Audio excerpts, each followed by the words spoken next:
Good afternoon, Bermuda. A hurricane warning is in effect for the island as Paulette remains a threat to Bermuda. By now, your preparation should be complete and you should be hunkering down to ride out the storm. For public safety reasons, all motorists should be off the roads by 7 p.m. Based on the latest Bermuda Weather Service update, Hurricane Paulette is a Category 1 storm, about 200 nautical miles to the east-southeast of Bermuda, moving towards us. Paulette is moving into an environment where further strengthening is likely. As such, an intensification of Paulette to a Category 2 storm is expected as it approaches the local area.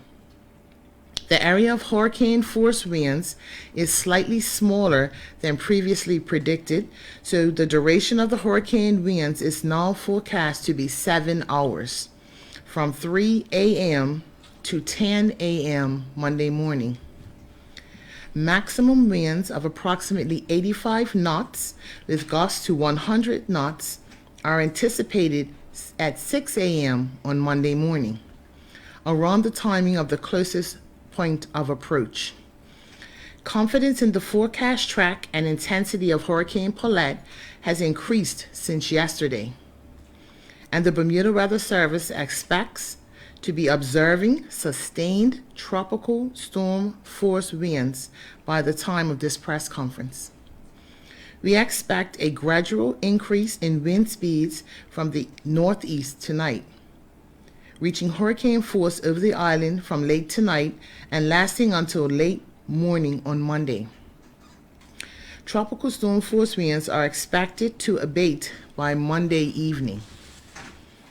Although the forecast is more confident for a direct hit, uncertainty remains for intensity and the size of the wind field, so please keep monitoring www.weather.bm for the latest updates.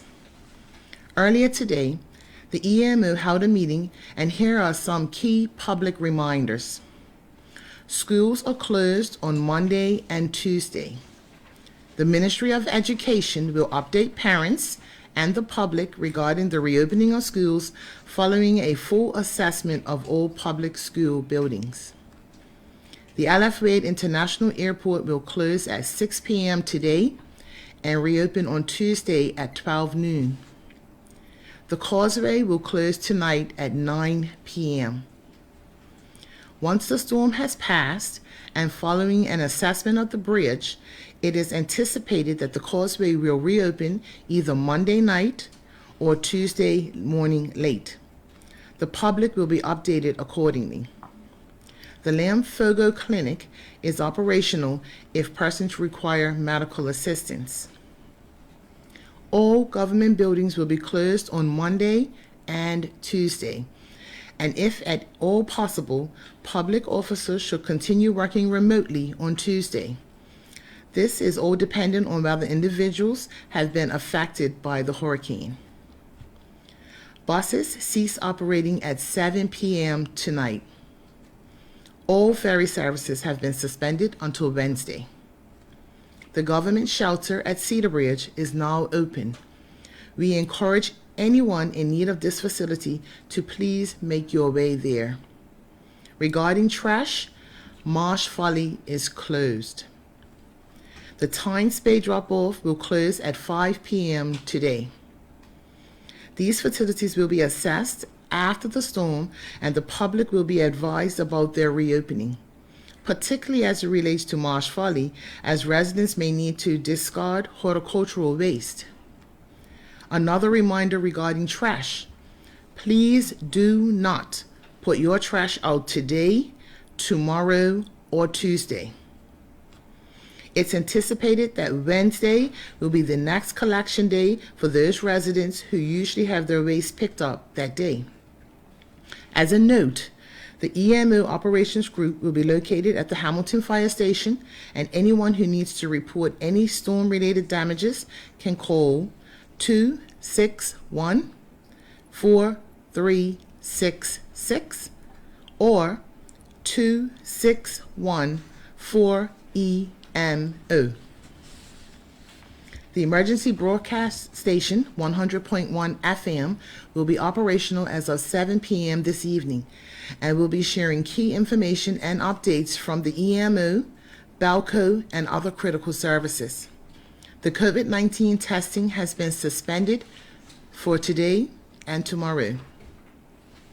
Advanced polling has been suspended tomorrow and Tuesday and will resume on Wednesday, September 15th. Lastly, we are very conscious of the anxiety and concern that people experience with an approaching storm. Against the backdrop of what we are dealing with as a country with COVID-19, I want to assure the community that this government is taking all the necessary steps to ensure that Bermuda is safe, secure, and protected as we prepare to deal with Hurricane Paulette. We know that this, for some, can be an overwhelming time. So should anyone wish to seek support or comfort as we navigate through this, they can call the Emotional Well-Being Hotline at 543-1111.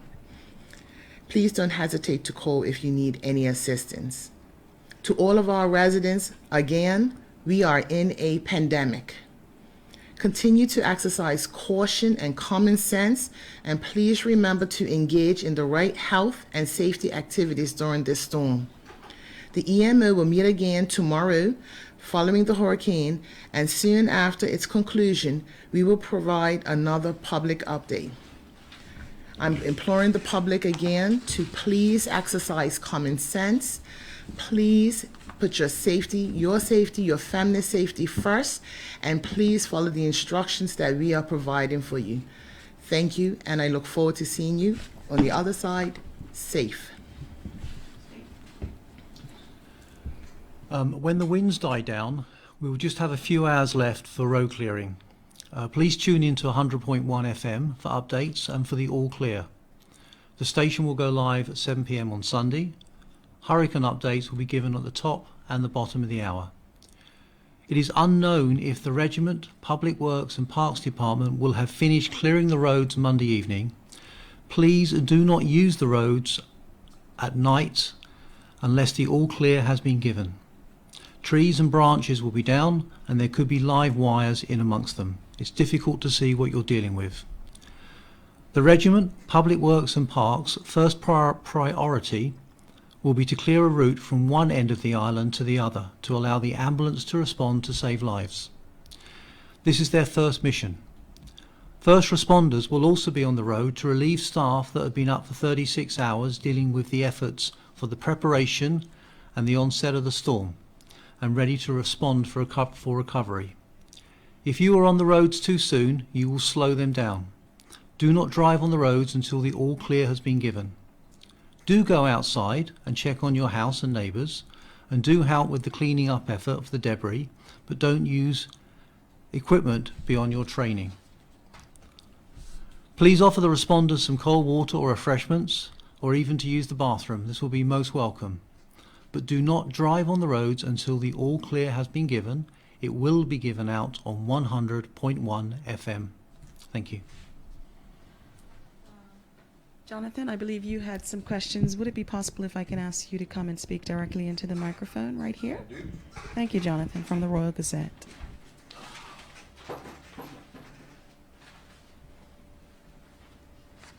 Thank you kindly, folks. Let's see. Yeah, I did notice that the high tide was looking to be about 6 a.m. Tomorrow. I guess, can we speak at all at this stage to the likelihood of storm surge, where it might be coming from, the height of it, anything along those lines in terms of storm surge? Yes, so the hurricane's going to be coming straight over the island. So if it veers slightly to the left or to the right, is going to depend where the storm surge is going to be heaviest. As you say, high tide and the closest point of approach are going to coincide. So if you are in a low-lying area and you know that your house is prone to flooding, please look at your planning and consider going to somewhere else during that hurricane. Thanks. I've had folks asking me about Depression 20, and it looks like it's turning into a hurricane. That's obviously about a week or so away. I'm going to assume there's really no way we can say anything about it at this stage. There isn't, but let's just deal with one at a time. We have Yes, Paulette. indeed. Once Paulette's over, come back Wednesday or Thursday, we'll have a look at the others and we'll see what this means. When you do your preparation and planning for things like this, do you compare to past hurricanes? Is there anything that this is comparable to, something that we've seen in the likes of Igor or other sort of smaller hurricanes? If you speak to the weather service, they'll tell you not to compare it to other hurricanes. Aha. Every hurricane is like a person, is a little bit different, has a different nuance, and it's dangerous to compare one to the other because you might set up an expectation that isn't going to happen. Perfect. Lastly, I was just curious. There was some mention earlier that I think the seas are a bit higher than they normally are at this time of year. Is that just the autumnal tides, or just curious, what is that? So we have all around the world, there's these hot water eddies that go around, and Bermuda is subject to them at some times. Makes the paper sometimes when King Square is flooded by the high tide at a full moon when that happens.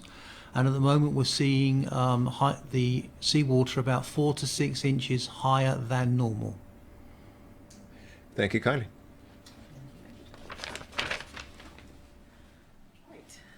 Thank you very much, everyone. If there are no further questions, that concludes today's press briefing.